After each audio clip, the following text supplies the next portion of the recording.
আসসালামু আলাইকুম, আমি সোলাইমান হোসেন সিজান আছি আপনাদের সাথে। আজকে আমি এসএসসি কেমিস্ট্রি রিস্টার্ট প্লেলিস্টের পদার্থের গঠন এই অধ্যায় নিয়ে আলোচনা করতে এসেছি। তো আজকের পদার্থের গঠন অধ্যায়ের প্রথম লেকচার। আমরা এই অধ্যায়টা কয়েকটা লেকচারে ভাগ করেছি এবং কয়েকটা লেকচারের মাধ্যমে এই অধ্যায়টা যত ডিপ থেকে শেখানো যায় আমরা চেষ্টা করব যে এই অধ্যায়টা খুব সূক্ষ্মভাবে প্রতিটা কনসেপ্ট ধরে ধরে বোঝানোর। তো চলুন শুরু করা যাক। প্রথমে আমি এই অধ্যায়ে আজকের ক্লাসকে আমি 6টা সেগমেন্টে ভাগ করেছি, ঠিক আছে।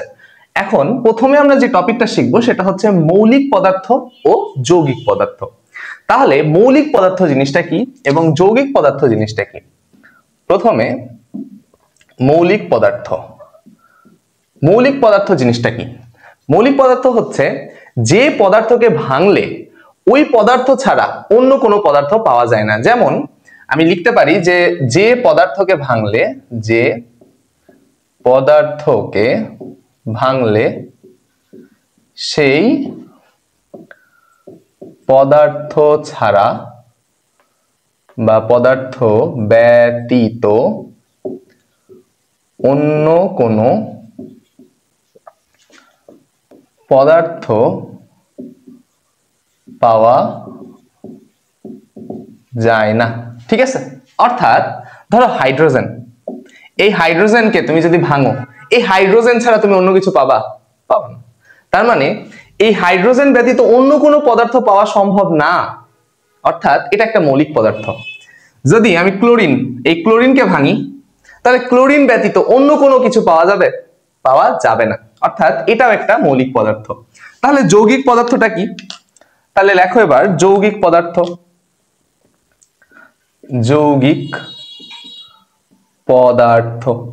ঠিক আছে। যৌগিক পদার্থ তাহলে কি হবে? যদি মৌলিক পদার্থ একটাকে ভাঙলে ওইটা ছাড়া অন্য কোনোটা পাওয়া যায় না, সেটা মৌলিক পদার্থ। তাহলে যৌগিক পদার্থ হচ্ছে যে পদার্থকে ভাঙলে একের অধিক মৌল পাওয়া যায়, তাই না? তার মানে যে পদার্থকে ভাঙলে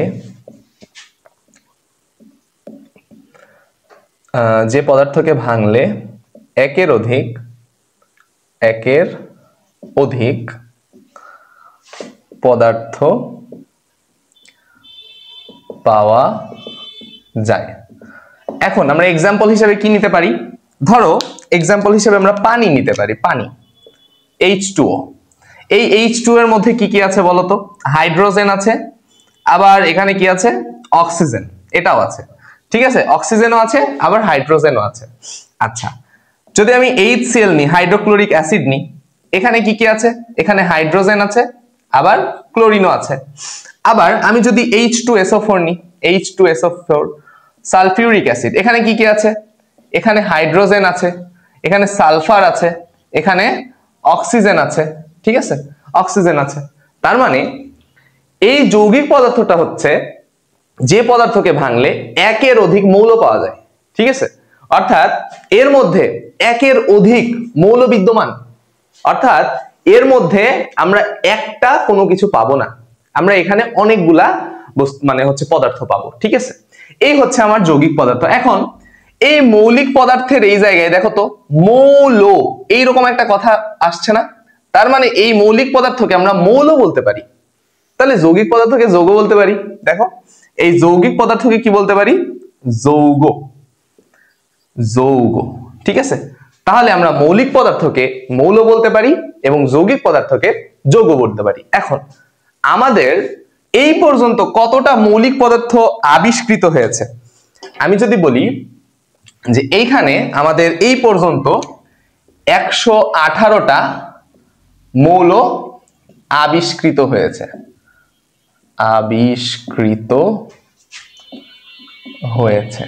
ঠিক আছে। এবার এই 118টার মধ্যে একটা হচ্ছে তোমার 118টার মধ্যে প্রাকৃতিক ভাবে কিছু পাওয়া যায়, প্রাকৃতিক, আর যেগুলা পাওয়া যায় ওগুলা হচ্ছে কৃত্রিম রূপে পাওয়া যায়, ঠিক আছে, কৃত্রিম। তাহলে প্রাকৃতিক কয়টা? প্রাকৃতিক হচ্ছে 98টা, ঠিক আছে। আর কৃত্রিম কয়টা? বাকি যা কিছু আছে কৃত্রিম, তাহলে কৃত্রিম 20টা। এখন মানুষের শরীরের মধ্যেও পাওয়া যায়, মানব দেহে মানব দেহে মৌল পাওয়া যায় কয়টা? 26টা। ঠিক আছে, তাহলে মানব দেহে মৌল পাওয়া যায় 26টা, মোট মৌল হচ্ছে 118টা। এই 118টার মধ্যে আবার ভাগ আছে, প্রকৃতিতে পাওয়া যায় 98টা এবং কৃত্রিম ভাবে 20টা। তাহলে মোট কয়টা? 118টা। আশা করছি ক্লিয়ার হয়ে গেছে। ওকে, এখন আমি তোমাদের একটা বিষয় বলি, এই যে পানি একটা যৌগ, এই যৌগের মধ্যে অক্সিজেন এবং হাইড্রোজেন এটা যদি অনুপাত জানতে চাই তাহলে তুমি কি করবা? এখানে ভালোভাবে বুঝো, এখানে হাইড্রোজেন কয়টা আছে? 2টা। দেখো 2টা হাইড্রোজেন আছে, তাহলে 2টা অনুপাত দিলাম। অক্সিজেন কয়টা আছে? 1টা। তাইলে এখানে হাইড্রোজেন এবং অক্সিজেনের অনুপাত হচ্ছে 2:1। এটা তোমাদের বইয়ে দেওয়া আছে। ঠিক আছে, তাহলে আশা করছি আমাদের এই প্রথম টপিক মৌলিক পদার্থ ও যৌগিক পদার্থ সকলের ক্লিয়ার। ওকে, এবার আমরা সামনের দিকে অগ্রসর হই। তাহলে সবাই একটা স্ক্রিনশট নিয়ে নাও। তাহলে এই পর্যন্ত আমাদের সবার ক্লিয়ার। ওকে, তাহলে আমরা নেক্সট এর দিকে আগাই। দেখো নেক্সট যেটা আছে সেটা হচ্ছে পরমাণু এবং অণু। ওকে, তাহলে পরমাণু, পরমাণু, ঠিক আছে, আরেকটা কি? আরেকটা হচ্ছে অণু। পরমাণু বিষয়টা কি? পরমাণু হচ্ছে এক ধরনের মৌল, তার মানে পরমাণু আর মৌল একই জিনিস। তাহলে অণু, অণু আর যৌগ একই জিনিস। পরমাণু মানে ওইটাকে ভাঙলে, মানে ওই জায়গা থেকে তোমার পরমাণু যে বিষয়টা, ওখান থেকে অন্য কিছু তৈরি হওয়া সম্ভব না, জাস্ট একটাই। তাহলে আমি বলতে পারি হাইড্রোজেন এটা একটা পরমাণু, অক্সিজেন এটা একটা পরমাণু। কিন্তু আমি যদি বলি পানি H2O, এখান থেকে হাইড্রোজেনও আছে অক্সিজেনও আছে, তার মানে হাইড্রোজেনও আছে অক্সিজেনও আছে। এই দুইটাই কি বলতো? এই দুইটাই হচ্ছে অণু। তার মানে এইটা হচ্ছে আমার অণু আর এইটা হচ্ছে পরমাণু। তাহলে আমি বলতে পারি একাধিক পরমাণু মিলে অণু গঠন করে। তাহলে আমি কি বলতে পারি? একাধিক পরমাণু যুক্ত হয়ে অণু গঠন করে। ঠিক আছে, তাহলে এই অণুকে আমরা কি বলতে পারি? যৌগ বলতে পারি। ঠিক আছে, আর পরমাণুকে কি বলতে পারি? মৌল বলতে পারি। ঠিক আছে, তাহলে আমরা পরমাণু এবং অণু বিষয়টা ক্লিয়ার। ওকে, এই হচ্ছে আমাদের বিষয়বস্তু। তাহলে নিশ্চয়ই তোমরা বুঝতে পারছো পরমাণু কোনটা আর অণু কোনটা। ঠিক আছে, তাহলে একের অধিক পরমাণু যুক্ত হয়ে অণু গঠন করে। অণু মানে যৌগ, পরমাণু মানে মৌল। ঠিক আছে, আশা করছি ক্লিয়ার। ওকে, এবার আমরা একটু সামনের দিকে যাই। দেখো সংকেত, সংকেত মানে এই যে হাইড্রোজেন, এই যে অক্সিজেন, এগুলা নিয়ে আমরা আলোচনা করছি। তাহলে আমাদের পরমাণু অণু এটাও শেষ। সংকেতটা কি? সংকেত হচ্ছে তুমি বলছো যে তোমার হাইড্রোজেন, এই হাইড্রোজেন কথাটা কিভাবে আসছে? অক্সিজেন, অক্সিজেন কথাটা কিভাবে আসছে? এই অক্সিজেনের তুমি বলছো এই যে হাইড্রোজেন, এটা মানে কি? এটা মানে হচ্ছে হাইড্রোজেন, হাইড্রোজেন। তো এইটা হচ্ছে হাইড্রোজেনের মিনিং, কিন্তু আমি এইচ দিয়ে প্রকাশ করছি, তার মানে এটা হচ্ছে প্রতীক। ঠিক আছে, এটা কি? এটা হচ্ছে হাইড্রোজেনের প্রতীক। ওকে, এবার ধরো তোমার এইরকম এই যে হাইড্রোজেনের প্রথম স্পেলিং, মানে স্পেলিং এর প্রথম যে ওয়ার্ড, এই অনুসারে এটার নামকরণ করা হয়েছে হাইড্রোজেন। বুঝছো আমার কথা? তাহলে আমাকে যদি বলে তোমার CHO, ক্লো, CHLO, ক্লোরিন, তাই না? ক্লোরিন, ঠিক আছে, ক্লোরিন, হ্যাঁ ক্লোরিন। তাহলে এই যে ক্লোরিন, এই ক্লোরিনের সংকেত কোনটা বলো তো? Cl। এই Cl হচ্ছে ক্লোরিনের সংকেত, তাই না? এইটা ঠিক আছে, বুঝলাম, কিন্তু ব্যাপার হচ্ছে এইটাকে Cl বলছি কেন?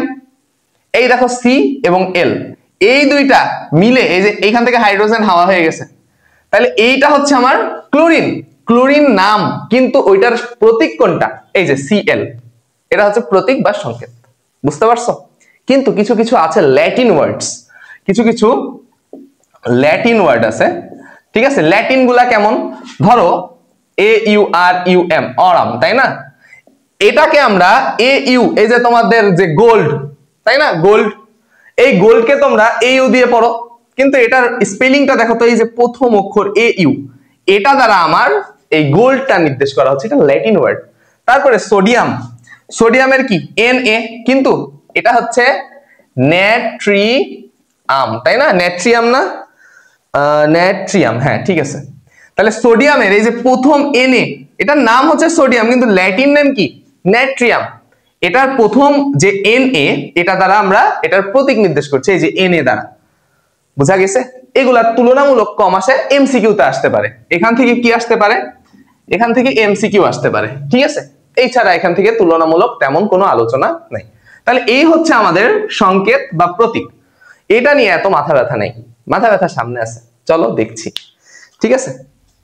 ওকে, তাহলে এই হচ্ছে আমাদের বিষয়বস্তু। এবার আমরা সামনের দিকে আগাই। দেখো, এবার আসো আমরা পারমাণবিক সংখ্যা নিয়ে আলোচনা করব, ঠিক আছে? পারমাণবিক সংখ্যা জিনিসটা কি? দেখো, আমরা এটা শেষ করলাম, এবার পারমাণবিক সংখ্যা। তাহলে পারমাণবিক সংখ্যা,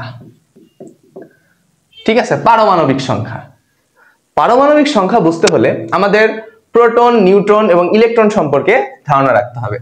ধরো এটা হচ্ছে আমার একটা নিউক্লিয়াস, ঠিক আছে? এই নিউক্লিয়াসের চারিপাশে কি আছে? কক্ষপথ আছে, ঠিক আছে? কক্ষপথ আছে, খুবই ভালো কক্ষপথ, ওয়াও কি সুন্দর হইলো। এবার এই যে নিউক্লিয়াস, এটার নাম কি? এটার নাম হচ্ছে নিউক্লিয়াস। আমি বলছি এই যে তোমার, এটা আমি লাল কালার দিয়ে দিই, এটা হচ্ছে আমার নিউক্লিয়াস। আর এই জায়গায় ইলেকট্রন থাকে। প্রথম কক্ষপথে কয়টা থাকে? দুইটা, এখানে একটা, এখানে একটা। দ্বিতীয় কক্ষপথে কয়টা থাকে? চারটা, চারটা আটটা, 2 3 4 5 6 7 8, ঠিক আছে? ধরো আমরা এটা সোডিয়ামের, আমি এটা হচ্ছে সোডিয়ামের নিলাম, তাহলে সোডিয়ামের পারমাণবিক সংখ্যা কত? 11। তাহলে সোডিয়ামের সর্বশেষ শক্তি স্তরে একটা ইলেকট্রন, ঠিক আছে? এখন তুমি আমাকে বলো, এই যে বাইরে যেগুলা দেখছো এগুলা কি বলতো? এগুলা হচ্ছে ইলেকট্রন। এগুলার নাম কি? এগুলার নাম হচ্ছে ইলেকট্রন। এগুলা ইলেকট্রন, ইলেকট্রন, ঠিক আছে? এই ইলেকট্রনকে প্রকাশ করা হয় ই দ্বারা, ঠিক আছে? ইলেকট্রন সবসময় ঋণাত্মক হয়। ইলেকট্রন সবসময় কি হয়? ঋণাত্মক। ইলেকট্রন সারা জীবন কি? ঋণাত্মক, ঠিক আছে? এবার এই যে কেন্দ্রে নিউক্লিয়াস আছে, এই নিউক্লিয়াসটা যেটা কেন্দ্রে আছে, এখানে কি আছে? Nucleus, nucleus. এই নিউক্লিয়াসের মধ্যে কি কি আছে? প্রোটন আছে প্লাস নিউট্রন আছে। নিউক্লিয়াসের কেন্দ্রে কি কে কে আছে? প্রোটন আছে এবং নিউট্রন আছে। এই যে প্রোটন, এই যে প্রোটন, এই প্রোটন হচ্ছে পজিটিভ, ঠিক আছে? প্রোটন কি? প্রোটন হচ্ছে পজিটিভ। এর নাম কি? এর নাম হচ্ছে প্রোটন। প্রোটন, প্রোটনটা কি? পজিটিভ। তার মানে আমি পারমাণবিক সংখ্যা কিভাবে কাউন্ট করব? এখানে যতটা ইলেকট্রন থাকবে, যতটা ইলেকট্রন থাকবে ততটা পরিমাণ প্রোটন থাকবে। বুঝাইতে পারছি? যতটা ইলেকট্রন থাকবে ততটা পরিমাণ প্রোটন থাকবে। এখন যতটা প্রোটন থাকবে তার পারমাণবিক সংখ্যা তত। যত প্রোটন থাকবে তার পারমাণবিক সংখ্যা তত। তার মানে পারমাণবিক সংখ্যা মানে কি? প্রোটন সংখ্যা। বুঝা গেছে? পারমাণবিক সংখ্যা মানেই হচ্ছে প্রোটন সংখ্যা। এখন আমার একটা মৌলের মধ্যে যতটা ইলেকট্রন থাকবে ততটা তার পারমাণবিক সংখ্যা, মানে সরি, যতটা ইলেকট্রন থাকবে ততটা তার প্রোটন থাকবে, ঠিক আছে? পজিটিভ নেগেটিভ চার্জে চার্জিত এক একজন। এই ইলেকট্রন হচ্ছে নেগেটিভ চার্জে চার্জিত এবং তোমার প্রোটন যেটা সেটা পজিটিভ চার্জে চার্জিত। এরা দুইজন একে অপরকে স্থির বৈদ্যুতিক আকর্ষণ দ্বারা একটা আকর্ষণ বিকর্ষণের একটা অবস্থা সৃষ্টি করেছে। তার মানে এদের দুইজনের মধ্যে একটা আকর্ষণ বিকর্ষণ একটা বল আছে, একটা আকর্ষণ বল আছে, তাই না? এর নাম হচ্ছে স্থির বৈদ্যুতিক আকর্ষণ। এর নাম কি? স্থির বৈদ্যুতিক আকর্ষণ, ঠিক আছে? এইটা হচ্ছে স্থির বৈদ্যুতিক আকর্ষণ। আশা করছি বুঝছো। কার সাথে কার? ইলেকট্রনের সাথে প্রোটনের।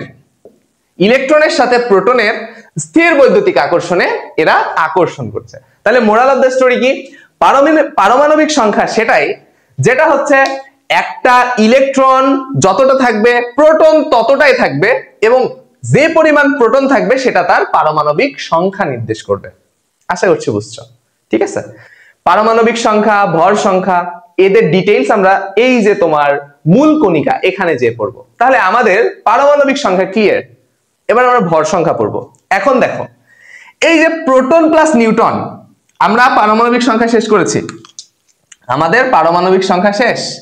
এবার এই যে আমরা এখানে নিউক্লিয়াসের মধ্যে কি কি দেখলাম? প্রোটন প্লাস নিউট্রন, এটা দেখলাম না? এটা সমান সমান হচ্ছে ভর সংখ্যা। ভর সংখ্যার আরেক নাম কি? পারমাণবিক ভর। আমার কথা বোঝা গেছে? তার মানে ভর সংখ্যা ইজ ইকুয়াল টু কি বলতে পারি আমরা? Proton plus neutron. ঠিক আছে, এবার আমরা এটা সম্পর্কে বিস্তারিত জানবো মূল কণিকাতে যে। তাহলে পারমাণবিক ভর কি? ওর ভর মানে পারমাণবিক ভর মানে প্রোটন প্লাস নিউট্রন সমান সমান পারমাণবিক ভর। আশা করছি এই টোটাল বিষয়বস্তুটা তোমাদের সকলের ক্লিয়ার। ওকে, তাহলে এইটার একটা স্ক্রিনশট তোমরা নিয়ে নাও, তাহলে আমরা একটা ডিটেইলসে একটা আলোচনা করব। চলো আমরা এবার মূল কণিকাতে চলে যাচ্ছি। ঠিক আছে, আমরা মূল কণিকাতে চলে যাচ্ছি। এবার দেখো, মজা আছে সামনে, অনেক মজা। ঠিক আছে, ওকে ফাইন। দেখো আমাদের পারমাণবিক ভর কনসেপ্টটা ক্লিয়ার। ওকে, এবার আমরা মূল কণিকাটা পড়বো। আমরা এগুলা মিশিয়ে দিচ্ছি। এবার আমরা মূল কণিকা পড়বো। মূল কণিকা দেখো, মূল কণিকা। আচ্ছা, তার আগে আমি তোমাদের একটু বলে রাখি, এইখানে আমি যে কোনো একটা মৌল নিব, তোমাদের বইয়ে দেওয়া আছে কোনটা? আমি যে কোনো র্যান্ডম একটা মৌল নিতে পারি, কিন্তু তোমাদের বইয়ে দেওয়া আছে সোডিয়াম। এই সোডিয়াম নিয়ে আমরা আলোচনা করি। চলো তাহলে এই যে সোডিয়ামের ভর সংখ্যা 23। সোডিয়ামের ভর সংখ্যা কত? 23। আর সোডিয়ামের, এটা আমি সংকেত লিখছি, ঠিক আছে, সোডিয়ামের পারমাণবিক সংখ্যা কত? 11। ঠিক আছে, এই হচ্ছে সোডিয়ামের কি সংকেত, এটা হচ্ছে সোডিয়ামের সংকেত। তাহলে এই যে মাথার উপরে যেটা থাকে এটা কি তার বলতো? মাথার উপরে যেটা থাকে এটা হচ্ছে ভর সংখ্যা। ঠিক আছে, আর এই যে পায়ের নিচে যেটা থাকে এটা হচ্ছে প্রোটন সংখ্যা। এই প্রোটন সংখ্যার আরেক নাম কি? পারমাণবিক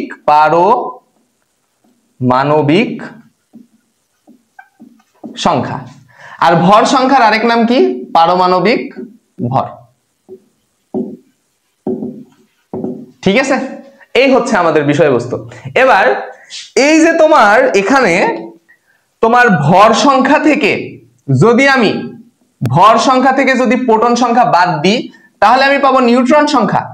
তার মানে আমি বলতে পারি যে নিউট্রন সংখ্যা সমান সমান তোমার এই যে ভর সংখ্যা বিয়োগ এই যে তোমার এটা কি বলতো? প্রোটন সংখ্যা।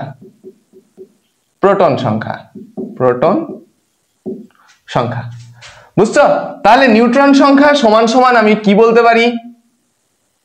তোমার ভর সংখ্যা মাইনাস প্রোটন সংখ্যা। তাহলে আমি যদি নিউট্রন সংখ্যাকে n দ্বারা প্রকাশ করি, ঠিক আছে, আমি নিউট্রন সংখ্যাকে n দ্বারা প্রকাশ করি, ভর সংখ্যাকে a দ্বারা প্রকাশ করি, প্রোটন সংখ্যাকে p দ্বারা প্রকাশ করি, তাহলে n = a - p। এটা জাস্ট আমি প্রকাশ করলাম। ঠিক আছে, জাস্ট প্রকাশ করলাম যে নিউট্রন সংখ্যা সমান সমান ভর সংখ্যা মাইনাস প্রোটন সংখ্যা। তাহলে তুমি কি পাবা? নিউট্রন সংখ্যা পাবা। তাহলে এই জায়গায় নিউট্রন সংখ্যা কত সোডিয়ামের বলতো? 23 থেকে তুমি বাদ দাও, তাহলে এখান থেকে 2, এখান থেকে 1, 12। এই 12 হচ্ছে কি বলতো? নিউট্রন সংখ্যা। আচ্ছা, এই হচ্ছে আমার স্ট্রাকচার। ওকে, আমরা এখন কি পড়বো? মূল কণিকা পড়বো। মূল কণিকার মধ্যে তিনটা জিনিস আছে, একটা হচ্ছে ইলেকট্রন। আচ্ছা, আমি তোমাদের আরেকটু ডিপতে যাই। হ্যাঁ, এই মূল কণিকার মধ্যে তিনটা পার্ট আছে। এই মূল কণিকার মধ্যে কয়টা পার্ট আছে? তিনটা পার্ট আছে। একটা হচ্ছে স্থায়ী মূল কণিকা, স্থায়ী মূল কণিকা। একটা হচ্ছে অস্থায়ী মূল কণিকা। আরেকটা আছে কম্পোজিট কণিকা, কম্পোজিট কণিকা। আমি একদম ডিটেইলসে পড়ছি, এগুলা তোমরা ইন্টারে উঠলে বুঝবা, কিন্তু আমি আরো ডিটেইলসে তোমাদের বলে যেতে চাই এমসিকিউতে কখন কোনটা দিয়ে দেয়। ঠিক আছে, অনেক সময় দেখি কম্পোজিট কণিকা দিয়ে দিছে। স্থায়ী মূল কণিকার মধ্যে তোমার ইলেকট্রন, আচ্ছা এটা আমি মিশাইয়ে দিই, ঠিক আছে, এইটা আমি মিশাইয়ে দিই, এগুলা মিশাইয়ে দিচ্ছি। আমি এগুলা মনে রাখার টেকনিক দেখাবো, আগে এটা একটু বলে দিই। হ্যাঁ দেখো, স্থায়ী মূল কণিকার মধ্যে তিনটা পার্ট আছে। একটা হচ্ছে ইলেকট্রন, একটা হচ্ছে প্রোটন, একটা হচ্ছে নিউট্রন। ঠিক আছে, অস্থায়ী মূল কণিকা হচ্ছে তোমার অনেক কিছু আছে, মেসন, বোসন, অনেক কিছু আছে। ঠিক আছে, তুমি বলবা যে কম্পোজিট কণিকা এবং স্থায়ী মূল কণিকা বাদে যা কিছু আছে সব অস্থায়ী মূল কণিকা। ঠিক আছে, তাহলে এটা হচ্ছে তোমার স্থায়ী এবং কম্পোজিট ব্যতীত সব। ঠিক আছে, তাহলে কম্পোজিট কণিকা কয়টা? কম্পোজিট কণিকা দুইটা। একটা হচ্ছে আলফা কণা, আর একটা হচ্ছে ডিউটেরন। ঠিক আছে, এই দুইটা, একটা হচ্ছে আলফা কণা আর একটা ডিউটেরন। এই আলফা কণার একটা নাম আছে, নাম হচ্ছে হিলিয়াম নিউক্লিয়াস।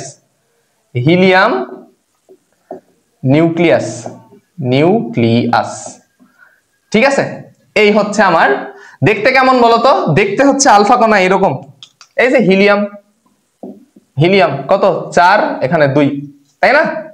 আর দেখতে হচ্ছে এইরকম, এই যে আলফা কণা, এইটা হচ্ছে আলফা কণা।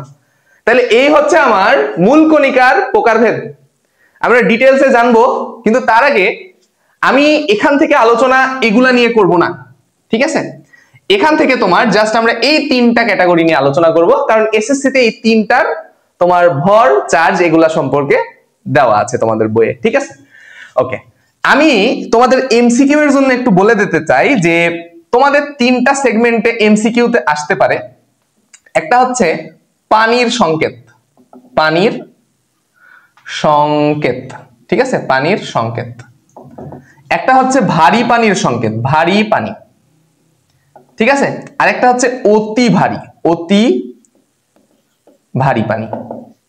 তাইলে আমার তিন ধরনের পানি হইতে পারে, একটা হচ্ছে ভারী পানি, একটা হচ্ছে অতি ভারী পানি, আর একটা হচ্ছে নরমালি পানি। তুমি পানির সংকেত জানো, পানির সংকেত কি বলতো? H2O হচ্ছে আমার পানির সংকেত। কিন্তু ভারী পানি যখন বলবে তখন হচ্ছে তোমার D2O। এটা কেন হয় ওইটা তোমার জানতে হবে না, এখন ইন্টারে উঠে জানবা, আইসোটোপের কারণে এটা হয়। ভারী পানির সংকেত হচ্ছে D2O, ডি ফর ডিউটেরন। ঠিক আছে, আর অতি ভারী পানি এটার সংকেত আছে K2O, তাই না? তোমাদের ওইটা জানতে হবে না, অতি ভারী পানি আসে মাঝে মাঝে, যদি তোমাদের হচ্ছে দেয় তাহলে তুমি ওটা দিতে পারো। তো আশা করছি এই দুইটা জানলেই তোমাদের হবে, কারণ এইটাই তোমাদের দেয় ভারী পানির সংকেত। ঠিক আছে, আশা করছি বুঝতে পারছো। তাহলে এই হচ্ছে আমাদের আলোচনা, আমি এগুলা একটা স্ক্রিনশট নাও। আমরা এই তিনটা নিয়ে আলোচনা করব, বাকি নিয়ে আমাদের মাথা ব্যথা নেই। আসো, এই তিনটা নিয়ে আলোচনা করার আগে আমি একটা কথা বলি। একটু আগে আমি লিখলাম না যে সোডিয়াম 23 হচ্ছে পারমাণবিক ভর, আর তোমার 11 হচ্ছে পারমাণবিক সংখ্যা। আচ্ছা, এইটা হচ্ছে আমার, এইটা কি? পারমাণবিক সংখ্যা। কিন্তু এখানেই যে পারমাণবিক ভর, এখানেই যে পারমাণবিক ভরটা থাকবে এটা মনে রাখবো কিভাবে বলে দিচ্ছি। আর এটা কি? এটা হচ্ছে পারমাণবিক সংখ্যা। আচ্ছা, আর এখান থেকে এখানকার যে পার্থক্য সেটা হচ্ছে নিউট্রন। ঠিক আছে, নিউট্রন সংখ্যা, তাই না? আচ্ছা, এখন দেখো কথা হলো কোনো কিছুর ভর তুমি কি পায়ের উপরে কোনো কিছুর ভর মাপো, যে পায়ে করে ভর নিয়ে যাচ্ছ, তুমি কোথায় নাও? মাথার উপরে নাও। কোনো কিছুর ভর তুমি মাথার উপরে নাও। তার মানে যখন কোনো কিছুর ভর সবসময় মাথার উপরে থাকে, এই দেখো মাথার উপরে বসে আছে মহাশয়, তার মানে মাথার উপরে পারমাণবিক ভর থাকে। আর পায়ের নিচে দেখো পা, এই যে পা, পায়ের নিচে থাকে পারমাণবিক সংখ্যা। ঠিক আছে, পায়ের উপরে কি থাকে? পারমাণবিক সংখ্যা। তাইলে পায়ের নিচে যেটা থাকবে এটা হচ্ছে তোমার পারমাণবিক সংখ্যা নির্দেশ করে, আর মাথার উপরে যেটা থাকবে সেটা পারমাণবিক ভর নির্দেশ করে। পারমাণবিক সংখ্যার আরেক নাম কি? প্রোটন সংখ্যা। যতটা প্রোটন ততটা পারমাণবিক সংখ্যা, তত পারমাণবিক সংখ্যা। আর পারমাণবিক ভর কি? পারমাণবিক ভর হচ্ছে তোমার প্রোটন সংখ্যা এবং নিউট্রন সংখ্যার যোগফল। আর নিউট্রন সংখ্যা কি? ভর সংখ্যা থেকে প্রোটন সংখ্যা বাদ দিলে যেটা থাকে সেটা হচ্ছে নিউট্রন সংখ্যা। আশা করছি তোমাদের এগুলা ক্লিয়ার। ওকে, আশা করছি আর কোনোদিন প্যাচ লাগবে না। তাহলে চলো আমরা একটু ডিটেইলসে আলোচনা করি। তাহলে আমরা এখন পড়বো কি? স্থায়ী মূলকণিকা।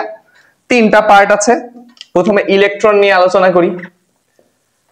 ইলেকট্রন, ইলেকট্রন, এই ইলেকট্রনের যে আবিষ্কারক, ইলেকট্রনের আবিষ্কারক, আচ্ছা আমি একটা ছক হিসেবে পড়াই তোমাদের, তাহলে বেশি ভালো হবে। ঠিক আছে, আমি এই জায়গায় তোমার আবিষ্কারকের নাম লিখব, আবিষ্কারক। ঠিক আছে, এইখানে তার ভর সংখ্যা লিখব, ভর। ঠিক আছে, এর ভর লিখবো এখানে, আর এইখানে হচ্ছে চার্জ লিখবো। ঠিক আছে, তাহলে আর এখানে কি লিখবো? নাম। ওকে, তাহলে এখানে নাম, এখানে আবিষ্কারকের নাম, আর এখানে হচ্ছে ভর, আর এখানে চার্জ লিখবো। ঠিক আছে, তাহলে প্রথম কোনটা? প্রথমটা হচ্ছে ইলেকট্রন, ইলেকট্রন। তারপরে হচ্ছে প্রোটন, তারপরে হচ্ছে নিউট্রন। ঠিক আছে, ইলেকট্রন যে আবিষ্কার করেছে তার নাম হচ্ছে, বলতো কি? ইলেকট্রন যে আবিষ্কার করেছে তার নাম হচ্ছে থমসন। বিজ্ঞানী থমসন ইলেকট্রন আবিষ্কার করেছে। ইলেকট্রনের ভর হচ্ছে 9.1 ইন্টু 10⁻³ কেজি। ঠিক আছে, এটা হচ্ছে কেজিতে, তোমাদের বইয়ে গ্রামে দেওয়া আছে। কেজি থেকে গ্রামে নেওয়া সহজ, জাস্ট তুমি কি করবে? 1000 গুণ করে দিবা, কাজ শেষ। ঠিক আছে, ওকে। এবার এটার যে চার্জ, এটার চার্জ, ইলেকট্রনের চার্জ সবসময় কি? নেগেটিভ। তাহলে -1.6 ইন্টু 10⁻⁻19 কুলম্ব। ঠিক আছে, কুলম্বে চার্জ দিলাম। ওকে, এবার প্রোটন, প্রোটনের যে আবিষ্কারক সেটা হচ্ছে রাদারফোর্ড। ঠিক আছে, রাদারফোর্ড, রাদারফোর্ড। তোমরা পরমাণু মডেলে এগুলা সম্পর্কে আরো বিস্তারিত জানবা, আমাদের নেক্সট ক্লাস পরমাণু মডেল নিয়েই। ওকে, এবার এটার ভর সংখ্যা কত? 1.675 ইন্টু 10⁻⁻ কত বলতো? -7 কেজি। ওকে, আর এটা চার্জ হবে পজিটিভ, 1.6 ইন্টু 10⁻⁻19 কুলম্ব। তার মানে প্রোটনের যেটা চার্জ, ইলেকট্রনেরও সেটাই চার্জ, কিন্তু এই জায়গায় প্রোটনের চার্জটা পজিটিভ, ইলেকট্রনের চার্জটা নেগেটিভ, কারণ ইলেকট্রন নেগেটিভ এবং প্রোটন হচ্ছে positive. P for proton, E for electron. ঠিক আছে, ওকে। এবার দেখো নিউট্রন, নিউট্রনের আবিষ্কারক হচ্ছে বিজ্ঞানী চ্যাডউইক, চ্যাডউইক। ওকে, এটার চার্জ কত? 1.673 ইন্টু 10⁻⁻ কত? এটাও 27, এতই কেজি। ঠিক আছে, আর এটা চার্জ হচ্ছে 0। নিউট্রনের চার্জ কত? 0। বুঝা গেছে? আশা করছি এইগুলা সম্পর্কে তোমাদের খুব ভালোভাবে ধারণা হয়ে গেছে। ওকে, তাহলে নাম ইলেকট্রন, আবিষ্কারককে থমসন, ভর দেওয়া আছে, চার্জ দেওয়া আছে। এখন এটার ভর এত বেশি কেন? ইলেকট্রন একটু নেতা নেতা ভাব আছে ওর মধ্যে, বুঝছো? এলাকার নেতা, এই জন্য ওর ভরটা একটু বেশি। বিষয়টা কি এমন না? বিষয়টা এমন না, তুমিও নেতা, আমিও নেতা, সবাই নেতা। ওকে, ঠিক আছে, তাহলে এই হচ্ছে আমাদের মূল কণিকা নিয়ে আলোচনা। বুঝা গেছে? আশা করছি এই সম্পর্কে তোমাদের আর কখনো কোনো জায়গায় আটকাবে না। তাহলে একটা বিষয় তোমরা একটু লক্ষ্য করো, তোমাদের উদ্দেশ্যে একটা কথা বলি। ঠিক আছে, এই কথাটা তোমাদের জানা উচিত। এই দুইটা কলম, আমি একটা ভিডিওতে দেখছিলাম এমন, সম্ভবত এটা হচ্ছে স্যার আলাক স্যারের, হ্যাঁ, তো ফিজিক্স ওয়ালার আলাক স্যার, উনি বলছিল এমন যে দুইটা কলম, এই দুইটা কলমের মধ্যে দুইটা কলমই সার্ভাইভ করতে চায়। এই কলমে লিখতে লিখতে সে তার জীবন লিখতে থাকে এবং একটা সময়ে তার কালি ফুরায় যায় এবং সে ফ্যামিলি থেকে এই কালিটা সে আবার ফিল আপ করে এবং আবার জীবন যুদ্ধে নেমে পড়ে।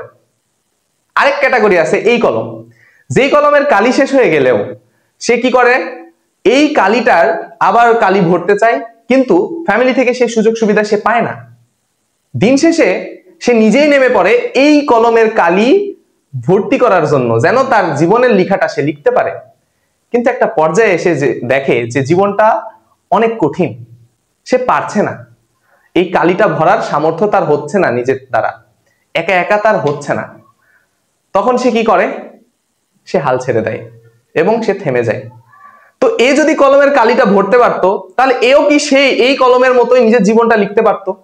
তোমরা এমন অনেকে আছো যারা সুযোগ সুবিধা থাকা সত্ত্বেও বিভিন্ন অ্যাডিকশনের মধ্যে ঢুকে গেছো, বিভিন্ন অনৈতিক কাজের মধ্যে ঢুকে গেছো, পড়াশোনা করছো না, বাবা মার দিকে দেখছো না। বাবা মা আশা করে পড়াচ্ছে তোমাদের, নিজের রক্ত বিক্রি করে তোমাদের পড়াচ্ছে, বিষয়টা এমনই, কিন্তু তোমরা পড়াশোনার মধ্যে নাই। তো এটা কি ঠিক? তোমরা একটু ঠান্ডা মাথায় চিন্তা করো তো, যে তোমরা কি ঠিক করছো? কাকে ধোকা দিচ্ছ? নিজেকে, তাই না? নিজেকে ধোকা দিচ্ছ, কাউকে না। তোমার আব্বু আম্মু তোমাকে কেন কষ্ট করে পড়াচ্ছে, যেন তোমার লাইফটা একটা কমফোর্ট জোনের মধ্যে থাকে। কিন্তু তুমি কি চাচ্ছ?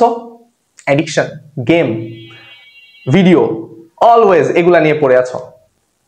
তোমার হাতে ফোন আছে, তুমি ক্লাস করো, তুমি নিজেকে আপগ্রেড করো না, তুমি গেম খেলবা। তোমার জন্য গেমটাই অনেক বেশি হয়ে গেছে, এই গেম তোমাকে ধ্বংস করবে, তুমি মিলাই নিও, ঠিক আছে? তো অনেক কথাই বললাম, সবাই ভালো থাকো, সুস্থ থাকো। আজকের ক্লাসটা এই পর্যন্তই। লেকচার 1 এই অধ্যায়ের লেকচার 2 নিয়ে হাজির হব কিছুদিনের মধ্যেই, ঠিক আছে? তোমরা বিস্তারিত জানতে পারবা এবং A to Z সবাই নোট করবা, অবশ্যই এই নোট করবা। নোটগুলা করার পরে আমাদের যে ফেসবুক গ্রুপ আছে সেই গ্রুপে তোমরা আপলোড দিবা। আমরা এখান থেকে বেস্ট স্টুডেন্ট তোমার ক্যাপচার করব এবং তাদের গিফট দিব। তো সবাই ভালো থাকো, সুস্থ থাকো, আমার জন্য দোয়া করো। আজকে এই পর্যন্তই, ধন্যবাদ সকলকে, আসসালামু আলাইকুম।